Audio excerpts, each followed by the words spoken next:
জুলাই গণ অভ্যুত্থানে আওয়ামী লীগ সরকারের পতনের পর একের পর এক বেরিয়ে আসতে থাকে ব্যাংক খাতের অনিয়ম, দুর্নীতি ও অর্থ পাচারের তথ্য।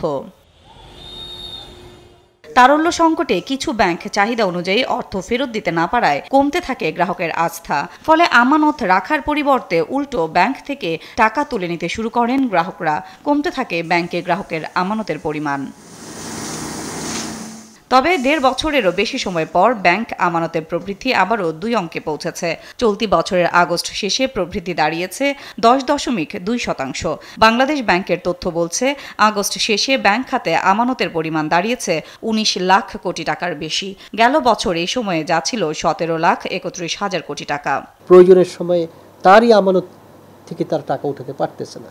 এই কারণে অনেকেই ভালো ব্যাংকের উপরও অনেকের আস্থা হারিয়ে ফেলছে, যার স্বাভাবিকভাবে তারা তাদের আমানত উত্তোলনে একটা প্রবণতা দেখা গেছে।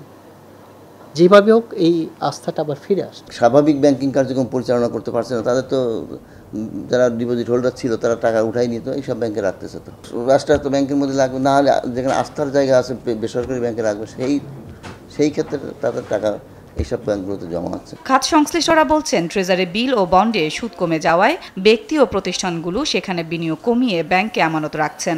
এছাড়া রেমিটেন্স প্রবাহের কারণে টাকার সঞ্চালন বেড়েছে। বিষয়টিকে ইতিবাচক হিসেবে দেখছেন অর্থনীতিবিদরা। ডিপোজিট গ্রোথে ডাবল ডিজিট গ্রোথ ছিল এবং এইটা যদি ৫ বছর ধরে রাখা যায় তাহলে এখন যে সমস্যার মাত্রাটা, সেটা 30% এনপিএল, সেটা 5 লক্ষ কোটি 6 লক্ষ কোটি যেটাই দাঁড়াক, সেই 6 লক্ষ কোটির কিন্তু as a share of total deposit কমে আসবে যদি ডাবল ডিজিট গ্রোথ হয় ডিপোজিটে। তো আমি মনে করি ইতিবাচক। ব্যাংকের প্রতি গ্রাহকের আস্থা বাড়াতে সংস্কারের পাশাপাশি খেলাপিদের বিরুদ্ধে কঠোর ব্যবস্থা নেওয়ার তাগিদ দিয়েছেন বিশ্লেষকরা। সাদিয়া লাবনী, দেশ টিভি, ঢাকা।